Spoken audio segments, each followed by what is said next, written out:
Et bien maintenant pour cette partie, nous allons vous montrer maintenant comment on peut ajouter les éléments pour l'évacuation, donc les conduites pour l'évacuation, les drainages des eaux usées, des eaux qui viennent de OSC. Là, on va ici dans système et canalisation, sur canalisation standard, on va là-bas, on modifie. En cliquant sur modifier, on va cliquer charger famille, on charge la famille, on met sur pipe,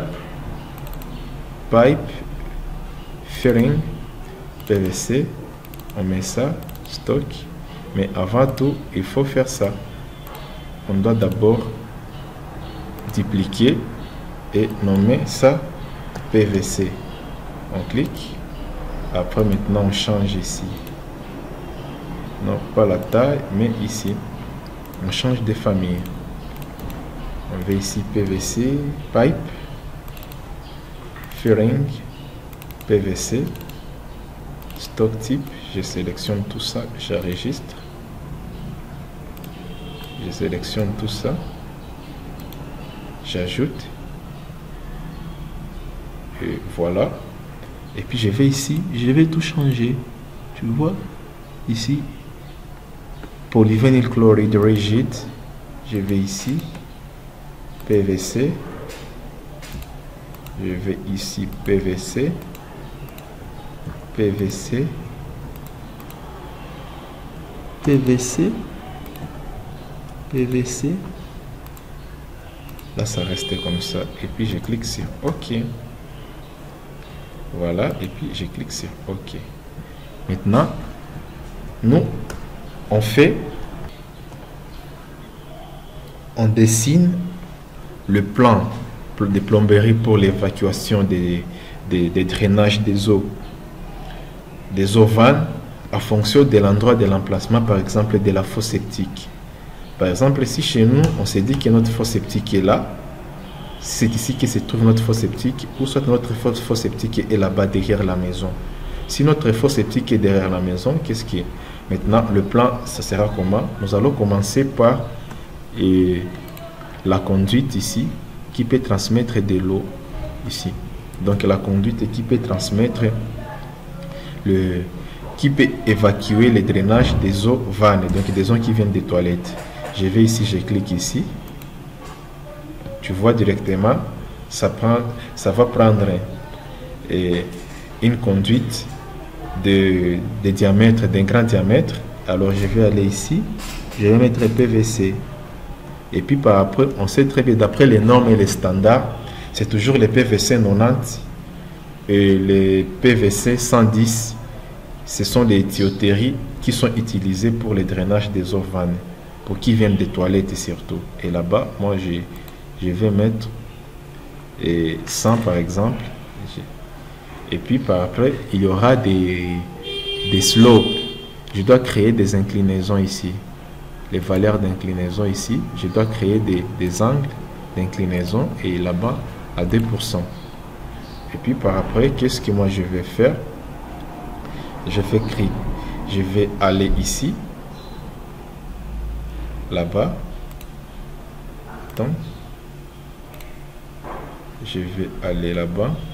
Décalage, le décalage c'est à partir de 0, à partir de 0 ici, je décale ici à partir de 0, je peux mettre même moins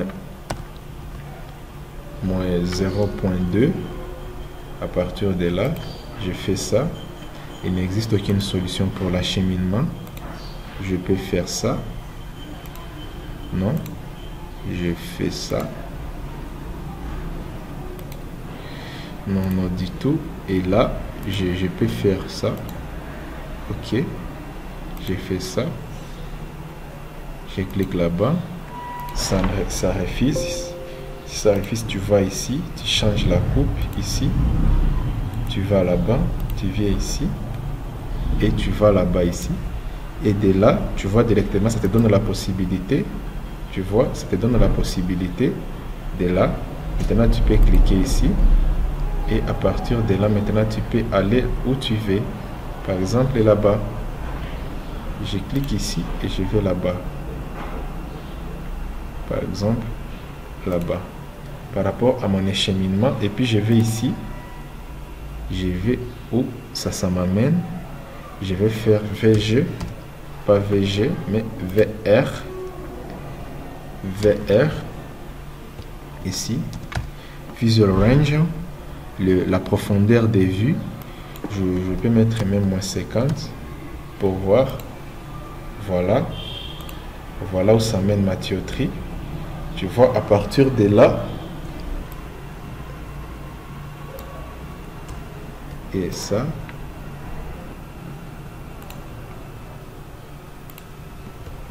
et ça, je prolonge ça ici. Voilà. Et si je vais ici, voilà ce que ça donne. C'est presque ça. Et après, les autres réseaux unitaires maintenant, pour ce qui est des toilettes, ici, pour le lavabo, ça est là-bas. J'ai les décalages, c'est à partir de 0. Je dois descendre de 0 ici. Là-bas, il n'y aura pas des inclinaisons. Je vais ici. Je peux aller dans la coupe ici. Je change ça ici comme ça. Et je fais ça. Je vais ici. Et à partir de là, je peux ajouter ça. Je change les diamètres. Je peux mettre les 32, ça me va. Oui. Ici, ça va. Et puis je peux aller dans 2.2 pour voir si c'est où. Ça se trouve où. Il faut que ça soit là-bas. Alors je peux encore revenir sur ma coupe ici. Aller à la vie. Et à partir de là, je peux créer une canalisation. Dessiner une canalisation qui vient de là. Et qui va se rencontrer avec ça. Qui se rencontre avec ça. Cette canalisation. Et voilà. Ça est là-bas, ma canalisation. Même chose ici. Ça. À partir de là, nous allons créer une canalisation ici. Qui va se rencontrer avec ça ici. On doit décaler de moins. Ici, un moins 12. Pas moins 12, mais on peut voir ici. Le décalage c'est de combien? Moins 19. Et nous on va décaler aussi de moins 20. À partir de là, moins 20, décalage. Même ici.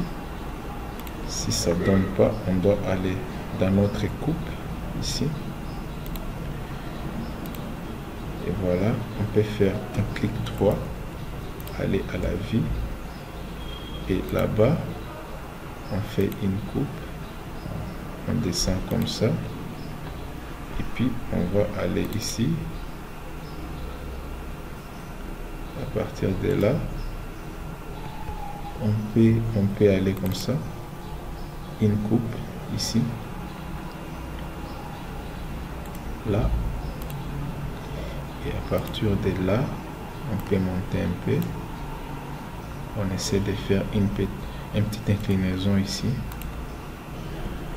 Oui, 50, mais ça peut rester 50. Et là-bas, je mets comme ça. Et voilà, on peut aller ici pour voir qu'est-ce que ça donne.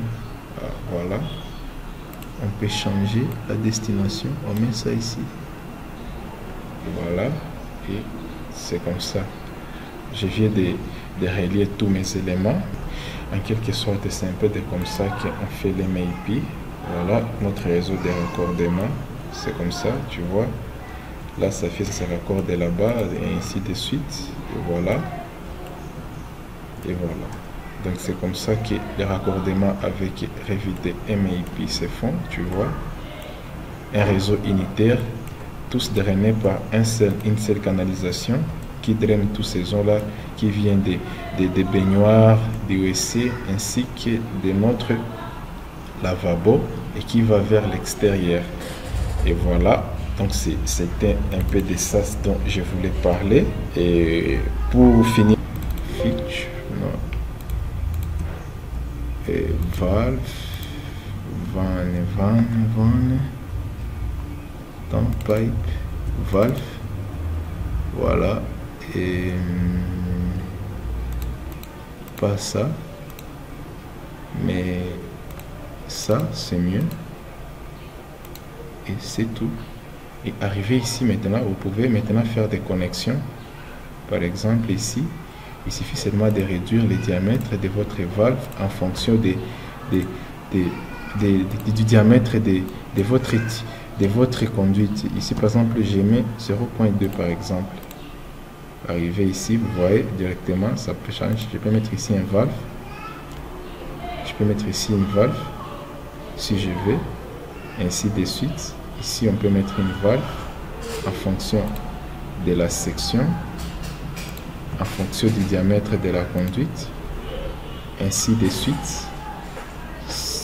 Tout ici, vous pouvez mettre des valves. Arrivé ici, vous pouvez mettre des valves. Vous modifiez la section, vous modifiez aussi le diamètre. Arrivé ici, vous pouvez mettre des valves. Arrivé ici, vous pouvez mettre des valves, et ainsi de suite. Et si vous faites une coupe ou un 3D, vous allez voir ici que les valves sont là, auquel vous pouvez diminuer encore une fois la section, vous pouvez diminuer les diamètres, vous pouvez changer, vous pouvez mettre 0.10 par exemple, et vous appliquez, et voilà, les valves sont là. Donc c'est un peu de ça les Revit MAP dont je voulais vous parler. Vous pouvez encore une fois ajouter des pompes, tout comme vous voulez, des pompes. Ça je vais vous en parler prochainement quand nous allons parler des Revit MAP avancés, mais pour ce qui est l'essentiel, une introduction sur MAP, ça c'est le plus important. Donc les restes maintenant, vous pouvez faire des mises en page, ainsi de suite, et des cotations, vous pouvez faire des annotations, ainsi de suite, mais en quelque sorte c'est comme ça. Et si vous allez dans les rendus réalistes, et voilà ce que ça donne. Voilà.